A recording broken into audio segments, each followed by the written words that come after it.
Assalamualaikum warahmatullahi wabarakatuh. Innal hamdalillah nahmaduhu nasta'inuhu wa nastaghfiruh wa na'udzu billahi min shururi anfusina wa min sayyiati a'malina. May yahdihillahu fala mudilla lahu wa may yudlilhu fala hadiya lahu. Asyhadu an la ilaha illallah wahdahu la syarika lahu wa asyhadu anna sayyidana wa nabiyyana Muhammadan abduhu wa rasuluh. Allahumma salli wa sallim wa barik ala sayyidina Muhammad wa ala alihi wa ashabihi ajma'in. Subhanaka la ilma lana illa ma 'allamtana innaka antal alimul hakim. Rabbi shrah li sadri wa yassir li amri wahlul 'uqdatam min lisani yafqahu qawli. Allahumma la sahla illa ma ja'altahu sahla wa anta taj'alul hazna wa sa'ba idza syi'ta sahla wa la hawla wa la quwwata illa billahil aliyyil azim. Amma ba'd. Hadirin jemaah yang dirahmati Allah, alhamdulillah pada malam ni kita dapat bertemu. Tuan-tuan semua sihat no? Alhamdulillah. Kita berhenti di mana tuan-tuan? 55 di mana? Yang ke-16 kot? 16. Yang ke-16 Tuan dengar mana? Dengar. Kena angkat kuat kan? Tapi yang ni hidup kat tu? Hidup kan? Atas baik, tak apa. Jadi kita tengok yang ke-16. Dijadikan amanah di situ kan? Qala musannifu rahimahullahu ta'ala wa nafa'ana bi ulumihi fid darain. Baik, jadi kita tengok yang ke-16. Kita masih lagi di bawah tanda kiamat daripada hadis Sayyidina Ali radhiyallahu an. Baik. Jadi yang ke-16, dijadikan amanah daripada orang yang khianat. Dijadikan amanah daripada orang yang khianat. Artinya diletakkan pembesar, yakni orang yang perintah akan orang yang fasik. Makna dia kebanyakan di dunia ni berlaku kebanyakan dunia, kebanyakan pemimpin-pemimpin bukan di kalangan pemimpin yang amanah. Adalah dalam satu kerajaan itu adalah orang yang amanah dengan kerjanya, tapi kebanyakannya ada yang tidak amanah dengan kerjanya. Baik, amanah ni apa tuan-tuan? Disebut amanah ni maksud dia kepercayaan yang orang berikan. Kepercayaan, amanah. Sama juga kita bagi barang ke orang kan, tolong simpan, itu amanah tu, barang amanah kita bagi. Ataupun kita bagi tugasan pada dia, itu juga amanah. Ataupun tanggungjawab, itu juga amanah. Luas amanah ni. Seperti mana kita punya amanah sebagai manusia yang kita pegang sampailah kita mati, yang saya pernah sebut kat tuan-tuan dalam suratul Ahzab ayat 72 kan, inna aradnal amanata 'alas samawati wal ardi wal jibal fa'abayna an yahmilnaha wa ashfaqna minha wa hamalaha al-insan innahu kana zaluman jahula. Ini amanah kita. Nama aja manusia, jin tak boleh lari pada amanah ni. Apa amanah kita? Yang kita terima. Kita sendiri terima. Kata Allah, kami berikan, kami bentangkan, kami tawarkan amanah kepada langit, bumi, gunung ganang yang jauh lebih besar daripada kita. Tapi langit, gunung ganang, bumi ni tak mau. Fa abaina ayyahmilnaha. Tak mau amanah tu. Bukan sekadar tak mau. Wa ashfaqna minha. Takut amanah tu. Tapi siapa ambil? Wa hamalahal insan. Kita yang ambil. Kita terima. Tapi kadang-kadang orang kata tak ingat pun dulu zaman roh. Ada orang kata tak ingat pun dalam roh dulu. Tak payah ingat pun tak apa. Tengok perangai manusia, berapa ramai yang tak boleh nak jadi pemimpin tapi nak jadi. Ada tak? Tak kira lah sama ada pemimpin itu peringkat besar politik, ataupun ketua kampung, ataupun pengurusi masjid, ataupun apa-apa. Dia tak layak pun, tak ada kemampuan, tak kompeten, tapi nak. Kalau boleh nak. Saya pernah sebut kat tuan-tuan dulu, ada satu masjid di Manjung tu, orang terpaksa bagi kat dia pengurusi. Sebab dia kata siapa yang bila masuk mencorat, kalau nama dia tak nak jadi pengurusi, dalam kereta saya ada kayu cota, saya akan katuk sampai jadi pengurusi. Dia tak jumpa batu lagi, kata dah. Orang layan ni jumpa orang lagi gangster, teruklah dia. Tapi orang bagi jugalah. Saya tak tahu, mungkinlah ni tak jadi kot. Tapi kalau kita bersikap lagu tu, bukan apa risau. Memang ada orang macam tu. Tapi nanti kalau mati, orang kata apa? Alhamdulillah mati dah dia. Betul tak? Jangan pun macam tu. Saya pernah jumpa ada setengah tempat tu, satu kampung tu. Dia ni memang orang paling berpengaruh. Maksudnya dia orang paling lama di kampung tu. Orang semua dengar cakap dia. Jadi bila dia buat benda salah, orang tak berani tegur. Masjid dia kontrol semua. Kalau dia kata okey jangan pergi ustaz ni, satu orang tak pergi, sikit je tinggal. Bila korban, mereka korban, daging korban, batang pinang, ekor semua bagi dekat dia dengan geng dia. Kalau tak macam tu, mereka boycott, tak ada orang buat kerja korban. Ada tuan? Tapi yang cerita kat saya imam kat imam tu kata kat saya, alhamdulillah ustaz dia mati dah ustaz. Alhamdulillah. Jangan buat lagu tu. Betul tak no? Kadang kalau orang dah meluat, kita kena ingat di akhirat nanti kita tak ada dalam syurga kawan-kawan yang beriman lah nak tolong. Betul tak? Kita duk main kayu cota betul tak? Nanti orang teringat pipi kat dia. Tak dapat syafaat daripada sahabat mukmin. Baik, jadi tuan-tuan, amanah kita apa? Yang gunung gandang langit bumi tak mau, takut lagi, tapi kita terima. Dan kata Allah, perangai manusia ni suka zalim diri dia dan suka bersikap jahil. Perangai manusia. Melainkan kalau dia mengaji, dia muhasabah, insya-Allah dia boleh jadi orang yang baik. Jadi amanah kita simple je tuan-tuan. Taat Allah masuk syurga, lawan Allah masuk neraka. Itu je. Langit tak mau, gunung ganang tak mau, pasal apa? Takut tak boleh. Takut azab tu manusia terima. Baik, jadi itu amanah kita tuan-tuan. Termasuk juga amanah tugas tuan-tuan. Orang dah bagi kita gaji, tugas kan. Jangan kita cuaikan. Termasuk juga kita ada anak, kita bagi duit kat universiti, bulan-bulan bagi kat dia. Di duduk universiti tu dia kena mengaji. Kalau dia tak mengaji, sebab kita sebagai mak ayah kita harap dia mengaji, tiba-tiba dia tak mengaji kan. Dia kadang-kadang dia tak mengaji, dia dapat duit, dia pergi beli handset, dia berfoya-foya, dia telah mengabaikan amanah mak dan ayah yang di kampung tu. Itu amanah juga.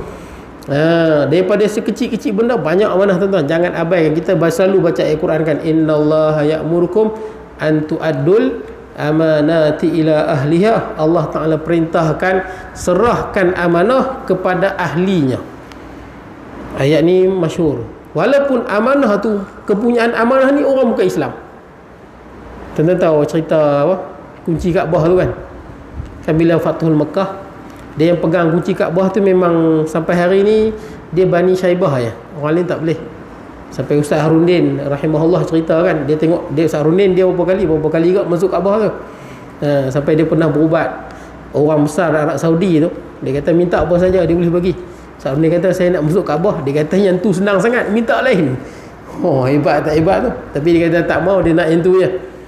Sampai dia kagum tengok pintu Kaabah tu tebal berapa inci, emas solid. Tapi anak daripada Bani Syaibah tolak, boleh kalau kita mungkin susah. Itulah amanah yang Allah berikan. Padahal dulu dia bukan Islam. Dia asalnya yang jaga Kaabah ni amanah Nabi Ibrahim. Dengan Nabi Ibrahim diserahkan amanah ni, kepercayaan jaga Kaabah ni kepada Bani Jurhum, yang kita dah bincang dah tentang Nabi Ismail di Masjid Jawi tu. Lepas suku Jurhum serah kepada Bani Khuza'ah. Lepas Khuza'ah serah kepada Qusay bin Kilab, ni tok nenek Nabi sallallahu alaihi wasallam. Qusay bin Kilab serah ke anak sulung dia. Ini Abdul Dar. Dia ada anak tiga, Abdul Dar, Abdul Uzza dengan Abdul Manaf. Dia bagi kat Abdul Dar. Jadi Abdul Dar ni pula, daripada Abdul Dar tu lah dia bagi kepada anak sulung sebagai penghormatan bagi anak sulung lelaki. Jadi bagilah, turunlah kepada, sampailah kepada Uthman bin Talhah. Uthman bin Talhah ni tak beriman.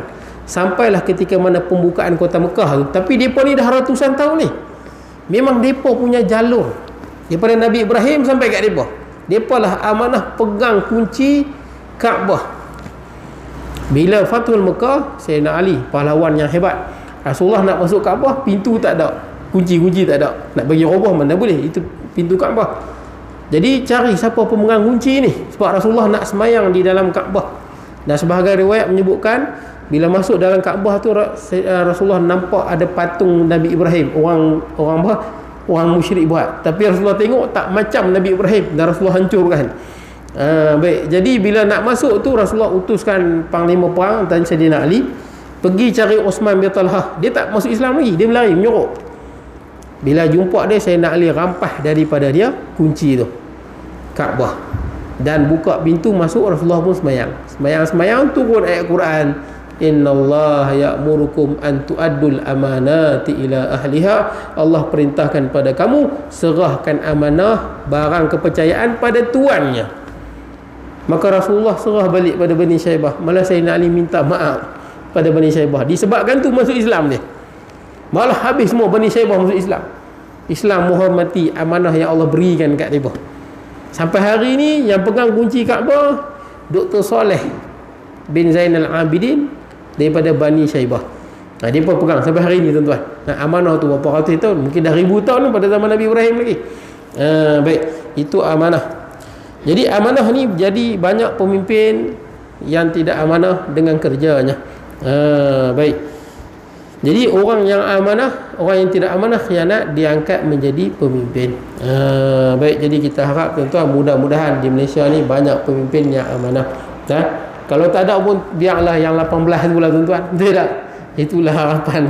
Mungkin itulah ada yang amanah. Tapi pendek kata, nak kata semua dalam tu amanah, beratlah. Betul tak? Mana-mana kerajaan seluruh dunia nak kata dalam satu kerajaan tu solid amanah, sukar.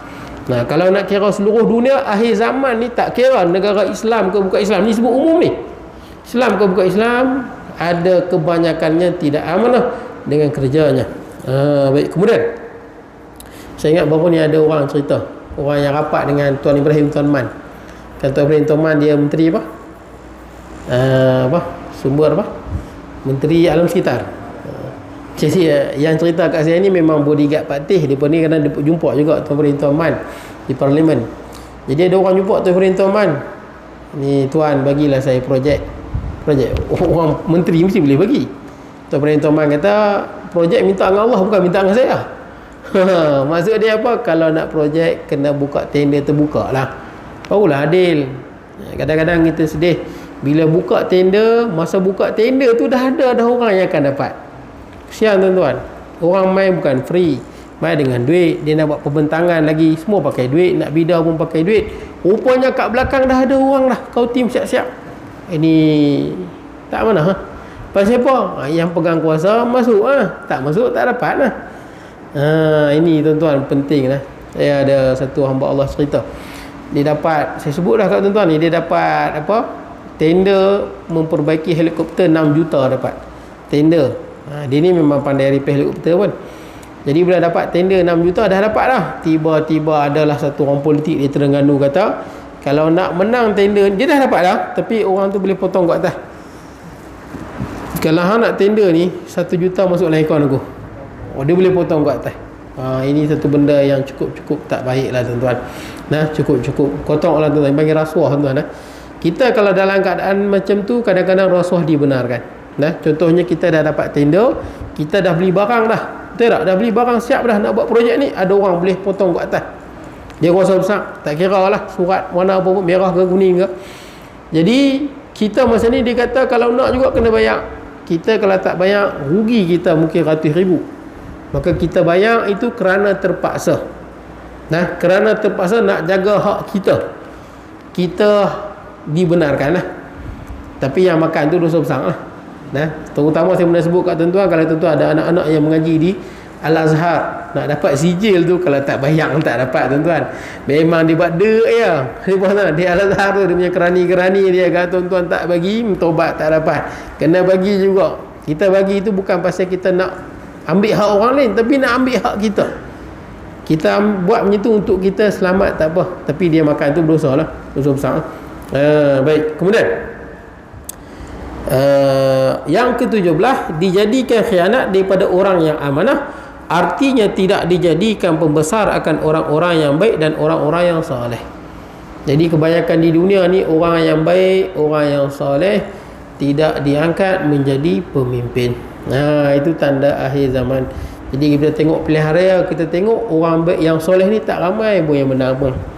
Tak ramai pun tuan-tuan yang menang. Kebanyakannya yang bukan yang soleh, bukan yang baik yang menang. Baik. Jadi tuan-tuan, kan saya pernah sebut kat tuan-tuan dalam hadis, antara tanda hari kiamat, yusaddaqu fihal kadhib. Yani orang yang penipu, orang anggap betul. Wa yukadzibu fiha sadiq, orang yang betul orang kata dia tipu. Wa yu'tamanu fiha al-kha'in, orang yang khianat kita bagi dia amanah, pegang jawatan besar-besar. Wa yukhawwanu fiha al-amin, dan orang yang amanah kita tuduh dia khianat.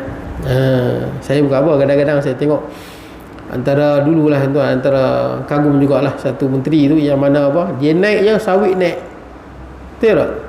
Orang daripada susah jadi senang. Itu bagi saya antara orang yang nampak lah, semua orang nampak sawit daripada biasa. Tapi lah ni apa harga sawit? Masih mahal lagi, padahal dulu agak sesak. Kemudian ada naik juga pemimpin seorang tu hutang. Ni benda betul kita sebut lah tuan-tuan. Penerokan Felda kan hutang berbilion, dia pun tanggung hutang pada satu Perdana Menteri tu. Dia telah cancelkan semua tuan-tuan. Ni hebat tuan-tuan. Maksud dia boleh saja kerajaan-kerajaan yang lepas untuk selesaikan, tapi ada yang tak mau. Tapi dia boleh selesaikan. Berapa bilion lah? 8 bilion lebih kot. Banyak lah tuan-tuan. Jadi pendek kata tuan-tuan, bila pemimpin itu amanah, kadang-kadang bila dia amanah, bila dia benar, kadang-kadang ada orang kurang senang. Baik. Jadi kita tengok dulu pun dah ada tuan-tuan, Umar bin Abdul Aziz kan. Tidak, amanah hebat dia. Bila sekali dia kena racun. Siapa yang racun dia beradik dia juga. Pasti kurang senang dengan dia. Padahal punya adil. Hebat dia. Baik tuan-tuan, kemudian yang ke-18, turun hujan pada musim yang panas. Ini biasalah tuan-tuan, tengah panas-panas turun hujan. Ini juga tanda-tanda kiamat. Maksud dia tengah-tengah panas turun hujan tuan-tuan. Musim panas turun hujan. Tapi kita susah nak rasa lah, pasal kita tak ada musim macam ni. Kita macam biasa aja. Yang ada musim ni, kalau negara yang ada 4 musim, dia ada musim panas, ada musim sejuk. Negara ni dia nampak lah, tengah panas-panas turun hujan. Baik. Kemudian yang ke-19, anak derhaka dan memarah kepada ibu bapanya. Yang ni pun dah sebut dah sebelum ni tuan-tuan, diulang balik je. Memang inilah tanda-tanda kiamat. Kita tengok banyak anak-anak yang kurang adabnya dengan ibu dan ayah. Kurang adab. Sehingga kan tuan-tuan, kalau kita baca dalam Quran, Allah, kadang-kadang saya pun muhasabah, saya pun masih ada mak dan ayah. Tuan-tuan mungkin tak ada dah kot, no. Jirahim ada lagi. Dua-dua tak ada, no. Jadi tuan-tuan, dalam Quran sebut, wa qada rabbuka alla ta'budu illa iyyah. Allah Ta'ala telah wajibkan jangan sembah kecuali Allah. Kemudian apa? Wa bil walidaini ihsana. Mak ayah buat baik. Lepas suruh sembah Allah, mak ayah buat baik. Wa fa imma yablughanna indaka kibara ahaduhuma aw kilahuma fala taqul lahumu uffin. Kalaulah waktu kita besar ni kita sempat dengan mak bapak kita waktu dia tua. Saya sempat lah. Maksud dia kita dah balik, kita dah bekerja, mak ayah kita dah tua. Apa firman Allah? Fala taqul lahumu uffin. Jangan kata uff. Yang tu lagi tak boleh. Kalau tak boleh, lagi tak boleh. Panjang. Lagi kata kalau herdik lagi tak boleh. Wala tanharhuma, jangan herdik. Qul lahuma qawlan karima, cakap perkataan yang baik. Wakhfid lahuma janahadh-dhulli minar rahmah, rendahkan sayap. Maksud dia apa? Kadang-kadang ada orang dia dengan kawan dia baik, betul tak? Dengan kawan cakap baik, dengan mungkin dengan isteri cakap baik, dengan mak ayah gangster. Mak ni ayah ni itu pun silap tu. Quran kata dalam dunia ni bos, tak kira lah kalau kita tentera, bos kita kenal agak Major General agak, mak ayah lebih daripada segala-galanya. Tiada bandingan yang pada yang lain tuan, melainkan Rasulullah lah tuan-tuan. Tu mak ayah tuan-tuan. Jadi Allah Ta'ala suruh apa? Rendah. Kalau mak ayah ni rendahkan kita punya sayap tuan-tuan, kita punya kerah kita, garang kita tu, tegah kita tu tuan-tuan. Kerana apa? Minar rahmah, kesian kat mereka.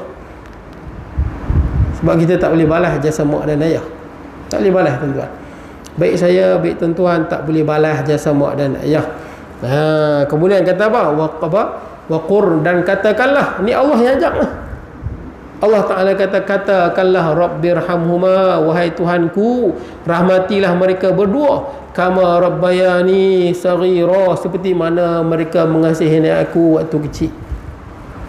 Itulah tuan-tuan, jalan yang paling mudah untuk menjadi wali. Nombor satu adalah apa? Berbakti pada ibu bapa. Sekalipun ibu bapa tu bukan Islam, sekalipun. Seperti mana yang saya sebut kat tuan-tuan, bila Sa'ad bin Abi Waqqas kan, dia masuk Islam, mak dia kata keluar dari Islam. Kalau tak, mak takkan makan, takkan mandi, takkan minum.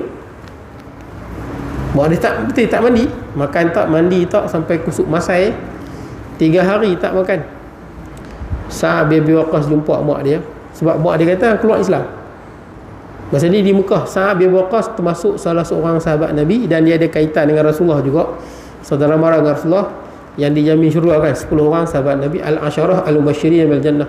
Sa'ad ni kata kat mak dia, mak, kalau mak ada 10 nyawa, ada 100 nyawa, dan nyawa mak hilang satu-satu pasal tak makan, tak makan mati, tak makan mati.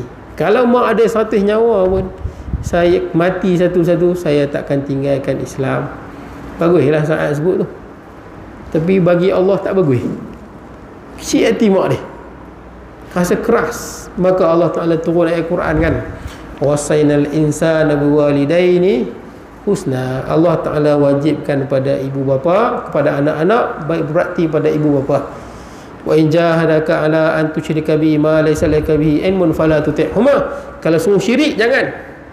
Tapi wasahibhuma fid dunya ma'rufa. Walaupun mak dan ayah tu Hindu ke, Buddha ke, tetap kena buat baik dengan dia. Tapi hak syirik tak boleh ikut, tapi kena buat baik pada dia, wajib. Tak boleh sakiti hati dia, sekalipun dia bukan Islam. Ini menunjukkan apa tuan-tuan? Allah Maha Adil. Adilnya Allah. Tuan-tuan ada anak, tuan-tuan tahulah susah, betul tak? Kadang-kadang tuan-tuan tak ada duit, betul tak? Anak nak beli mainan ni, kita usaha cari, dan anak bukan tahun, betul tak? Cari juga, kemak juga susah, kadang anak tak tahu. Itu adilnya Allah tuan-tuan. Baik, jadi adilnya Allah, anak-anak kena berbakti pada ibu bapa. Itu yang saya sebut kat tuan-tuan dulu, ketika mana dalam majlis Ibnu Abbas kan, ada seorang lelaki masuk, dia kata pada Ibnu Abbas, saya ni minat seorang perempuan, saya pinang dia tak mau. Maka ada orang lelaki lain pinang, terima. Fa adrakani hanaqun alaiha, maka aku cemburu dengan dia, geram. Fa qataltuhu, aku bunuh dia. Fa hal min taubah, aku boleh taubat. Dia macam nilah, tengah kuliah-kuliah macam ni, dia masuk. Ibnu Abbas ni sepupu Nabi, sahabat Nabi dan sepupu Nabi yang banyak meriwayatkan hadis. Dia bangun, dia tanya, aku apa? Pinang, dia tak mau, orang lain pinang, dia terima, aku bunuh dia. Fa hal min taubah, aku boleh taubat tak? Tapi saya kagum bila Ibnu Abbas dia tak kata, memang kalau kita jawab boleh, betul tak? Kalau kita jawab boleh lah, boleh, tapi buatlah taubat dan wa aktsir min a'mali salihah, banyakkan amal soleh. Tapi Ibnu Abbas dia tak jawab macam tu, bijak dia. Ibnu Abbas kata apa? Ahayyun walidatuk, mak ada lagi tak? Dia tanya mak hidup lagi tak? Kata dia tak ada lah, mak mati lah. Kemudian baru kata Ibnu Abbas, tub ilallah wastaghfir min dhanbi, minta ampun dosa kamu, wa aktsir minal a'mali salihah, banyakkanlah lakukan amal-amal soleh. Laki itu pun belah, anak murid dia, anak murid Ibnu Abbas tanya pada dia, kata tadi apa, orang lelaki tu mai tanya, kenapa tanya mak ada ke tak ada? Tak kata terus taubat dan banyakkan melakukan amal ibadah, tapi tanya mak ada ke tak ada. Ibnu Abbas kata, wallahi, demi Allah, la a'malu amalan ahabbu ilallah min birril walidah. Demi Allah, aku tak tahu. Dia sebagai sahabat Nabi, yang Nabi gelar dia hibrul ummah kan, ulama umat ni hebat. Malah kita mazhab Syafi'i banyak ambil pandangan Ibnu Abbas, kebanyakannya. Mazhab Malik banyak ambil Ibnu Umar. Kalau mazhab Hanafi banyak ambil Ibnu Mas'ud. Kalau mazhab Imam Ahmad bin Hanbal banyak ambil pada Abdullah bin Amr bin Al-As. Kita mazhab Syafi'i banyak ambil pada Abdullah bin Abbas. Hebat dia. Kata Ibnu Abbas, aku tak tahu ada amalan yang lebih Allah Ta'ala cintai daripada berbakti pada mak. Kira hebat. Sebab kan Quran sebut, hamalathu ummuhu wahnan ala wahnin. Maksud wahnan ala wahnin tu apa? Mak ni telah mengandung dia susah di atas susah. Susah atas susah ni maksud dia susah betul lah tuan-tuan. Sakit betul lah tuan-tuan. Tengok isteri kan masa mengandung macam mana, sagi dia krem kaki lah, betul tak? Sagi dia alahan teruk lah, Allah tahu. Sekali ibu bukan Islam, dia menunjukkan Allah adil pada hambanya. Sebab tu kalau masih ada mak dan ayah, maka berbaktilah sekadar mana yang boleh. Mudah-mudahan hari mak dan ayah kita meninggal, mak dan ayah kita redha tengok kita, betul tak? Sebab tu kan sebut dalam hadis kan, bila Rasulullah naik mimbar kan, yang Rasulullah kata amin amin tu kan, apa dia amin amin, antaranya apa? Raghima anfu abdin, maksud dia celaka lah, rugilah seorang hamba tu yang sempat bertemu dengan mak ayah dia waktu mak ayah dia tua, tapi mak ayah dia tak masukkan dia ke dalam syurga. Maksud dia tak berbakti pada mak dan ayah. Baik, jadi tuan-tuan gitulah. Tuan-tuan yang dah tak ada mak dan ayah ni, free-free ziarah kubur tuan-tuan. Ziarah kubur pun orang kubur sonok, gembira bila kita ziarah dia kenal. Baik, tuan-tuan, kemudian jadi anak yang marah kedua ibu bapanya. Seterusnya yang ke-20, jadi segala raja itu, iaitu segala orang yang jahat-jahat, jahat-jahat jadi raja, jadi pemimpin, seperti yang jatuh di zaman sekarang ini.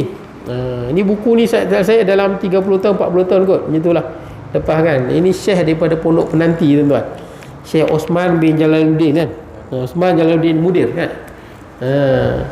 Kata maksud dia dah ada dah raja-raja yang mana yang jahat. Jahat ni maksud dia apa tuan-tuan? Ni kita bukan tuan-tuan tengok Malaysia tuan, seluruh dunia tuan-tuan. Sahabat saya dia daripada Maghribi tuan-tuan, Morocco, sebut bagaimana di Morocco tu dahsyat lah. Sana mereka raja perintah, dan ni raja muda perintah tuan-tuan. Di Morocco tuan-tuan duduk Malaysia ni, bila dicerita buat Morocco, saya rasa bersyukur betul duduk Malaysia tuan-tuan. Di Morocco ni tuan-tuan ada PhD 6 PhD pun, ijazah ada 7 pun, tuan-tuan takkan dapat kerja kalau tak baik dengan keluarga. Dia dah ada dah keluarga, okey, custom dah ada dah keluarga ni. Dan tuan-tuan tahu Arab ni memang jenis ingat nasab. Itu budaya Arab yang tak ada kat orang lain. Arab ni kepala dia main ingat nasab. Malah sebagai orang Arab disimpan syajaratul isnad tu, syajaratul ansab tu, pokok keturunan tu disimpan dalam rumah. Dia tahu ni keturunan mana dia tahu. Tu Arab dia jaga sungguh. Malah Arab ni, kalau Arab Saudi ke Qatar, Dubai ke tuan-tuan, tengok lawa lagu mana pun tak payah simpan hasrat lah nak menikah, memang tak dapat pun. Jujur lah cakap, memang tak dapat. Saya duduk Qatar tengok, memang kalau kita panggil definisi kecantikan ni, banyak pada orang Arab hidung mancungnya dengan putih kemerahan ni cantik. Tapi tuan-tuan nak menikah tak payahlah. Qatar tu pun ada 60% tak kahwin. Saya duduk dulu lah. Dia nak kahwin, syarat dia pertama dia mesti yang Arab. Dia ada keluarga tu, Al-Ghamidi, Duwaisiri, kemudian Al-Hashimi, nama-nama tu, Al-Afasi, itu semua nama-nama keluarga tu. Tuan-tuan lagu mana pun tuan-tuan dia tak bagi.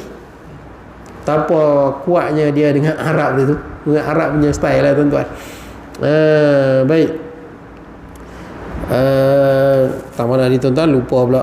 Jadi di Maghribi tu, kalau bukan keluarga tu, dia tahu ni keluarga ni, tuan-tuan ada PhD pun tak dapat kerja. Sampai saya tanya, kawan saya ada di Malaysia tuan-tuan, duduk pun di Tasik Junjung ni, dia sekali dengan Tasik Junjung, tak jauh dengan tuan-tuan. Dia sebut, dia kata bayangkan di sana tu punya banyak yang ada PhD yang tak ada kerja. Saya pun pelik. Dia kata nak kata negara ni miskin tak miskin, kaya. Hatta dia punya tempat dia duduk tu di Tanjah, ataupun kita panggil Tanjir sekarang ni, Tanjir tu dekat dengan laut, boleh dikatakan dah beratus tahun tidak ada pembangunan. Daripada rumah dia, bangun ni dia balik dengan bini, dia kahwin orang Melayu Kedah. Kalau daripada rumah dia tu nak ambil teksi, kena jalan berkilometer berjalan, baru ada teksi. Dia tak ada pembangunan. Di Casablanca tempat terkenal tuan-tuan, orang kaya-kaya pergi di sana. Masa dia bagi tahu saya lah, di airport tu tandas satu je. Macam mana tuan-tuan? Dahsyat. Rupanya sana negara yang diperintahkan oleh raja. Dan raja banyak kekayaan dia memang raja ambil tak banyak pembangunan yang buat. Kemudian sistem pendidikan dan sebagainya, untuk kerja banyak keluarga-keluarga yang pegang. Dahsyat tuan-tuan. Kalau kita tak baik memang tak dapat. Kalau sembang bukan-bukan pasal raja, sagi hilang. Hilang tak jumpa mayat lah. Hilang macam tu lah tuan-tuan. Dahsyat. Saya dengar, alhamdulillah kita duduk Malaysia ni tuan-tuan. Mungkinlah ada sikap yang mementingkan diri sendiri dan sebagainya, tapi nak banding sana. Sebab lagi satu dia bagi tahu saya, di negara Arab ni dia pun ada satu falsafah yang dia pegang. Pemimpin dia pegang. Jawek kalbak yattabi'ka. Dia pegang semua, percaya. Apa mana dia? Jawek kalbaka yattabi'ka. Hang jadikan anjing hang lapang, anjing hang akan ikut nang. Maksud dia rakyat jangan bagi senang. Bila dia senang dia lawan. Betul juga tu sudut tu. Bukan betul lah juga sikit. Tapi bila hang susahkan rakyat, dosa besar, betul tak?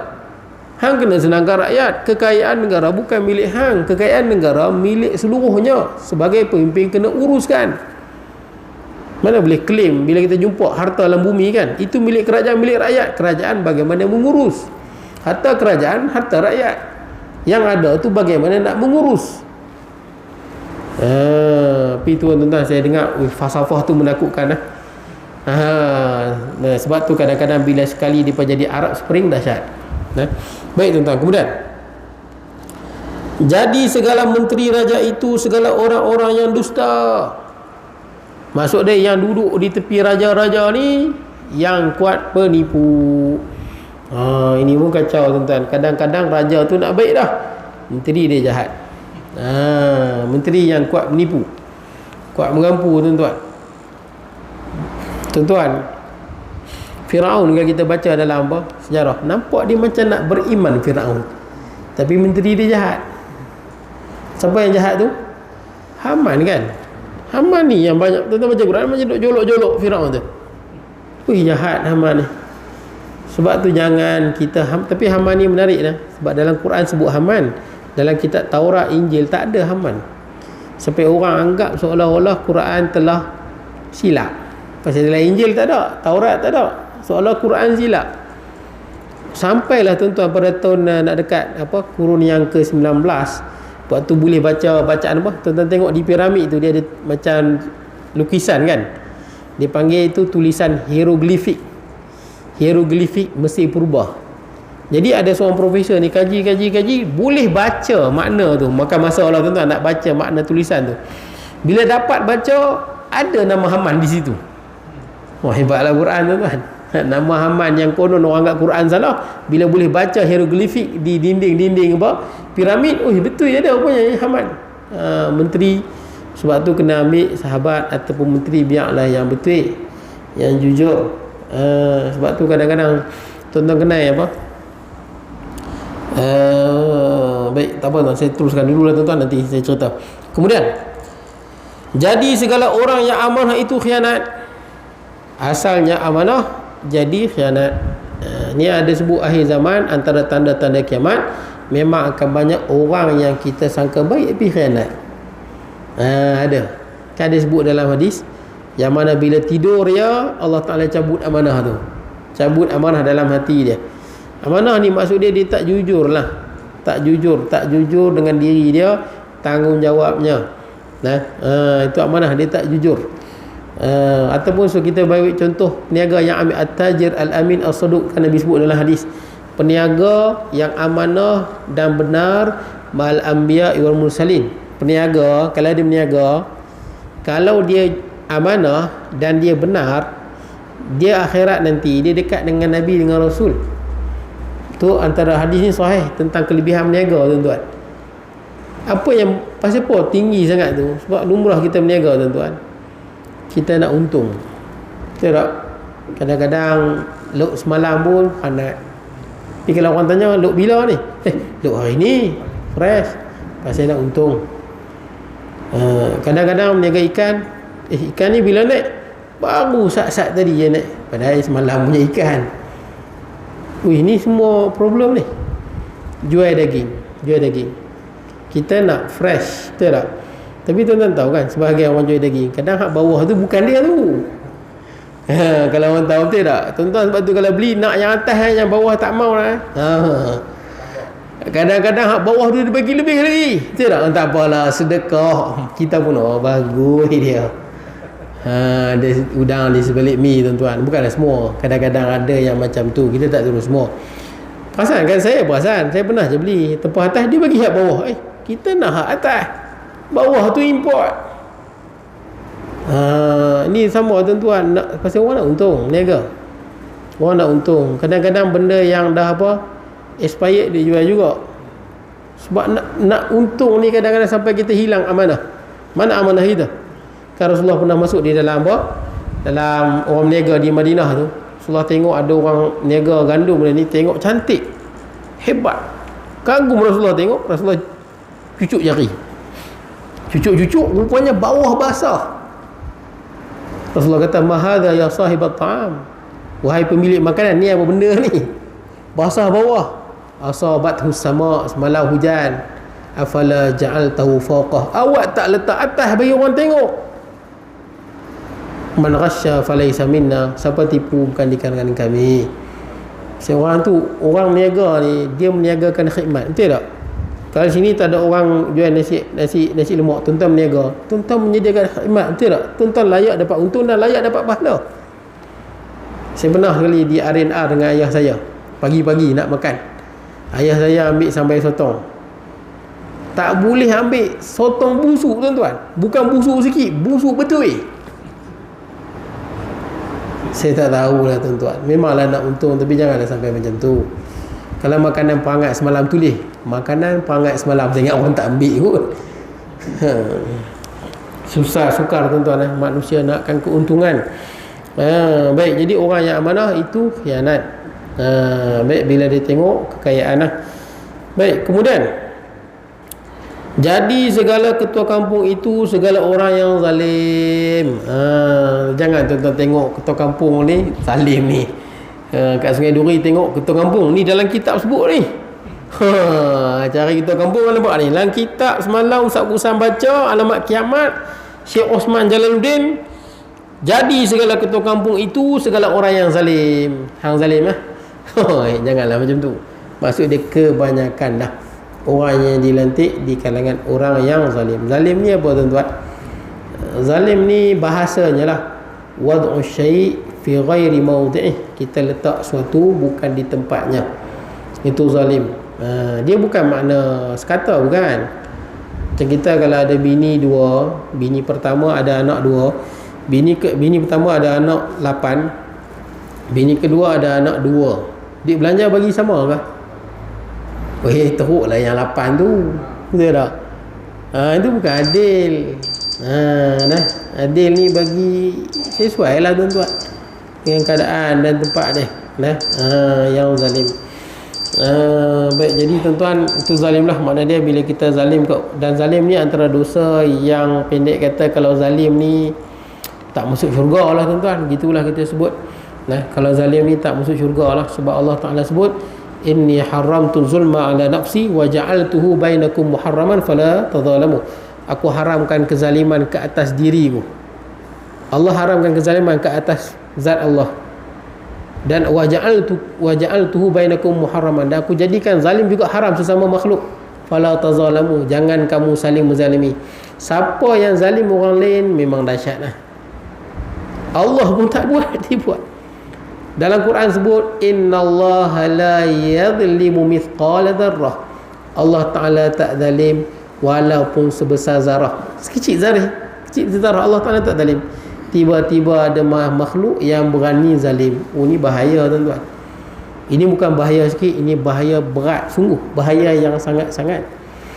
Wa ma rabbuka bizallamin lil abid, dan Tuhanmu tidak menzalimi hamba-Nya. Tiba-tiba ada orang zalim, ni berat. Sebab tu jangan pelik bila ada orang perempuan yang mana dia kurung kucing, tak bagi makan, walaupun dia tahajud, dia puasa, masuk neraka tuan-tuan. Pasal apa? Dia zalim, dia buat kerja yang Allah pun tak buat kerja tu. Allah sebagai Tuhan pun haramkan kezaliman ke atas zat dia, dia berani buat. Layaklah dia masuk neraka. Habis tuan-tuan. Akan datang kita pergi yang ke-24 tu, panjang tu. 24 tu sampailah hampir separuh muka surat tu. Jadi insya-Allah kita bertemu pada bulan hadapan. Saya mohon maaf kalau ada kekurangan dan sebagainya. Aqulu qawli hadza wa astaghfirullahal azim li wa lakum wa lisairil muslimin wal muslimat wal mu'minin wal mu'minat. Bismillahirrahmanirrahim. Allahumma ij'al jam'ana hadza jam'an marhuma wa tafarruqana min ba'dihi tafarruqan ma'suma wa la taj'al minna syaqiyyan wa la mahruman wa la matruda. Sallallahu ala khairi khalqihi sayyidina Muhammad wa ala alihi wa ashabihi wa sallam. Alhamdulillahi rabbil alamin.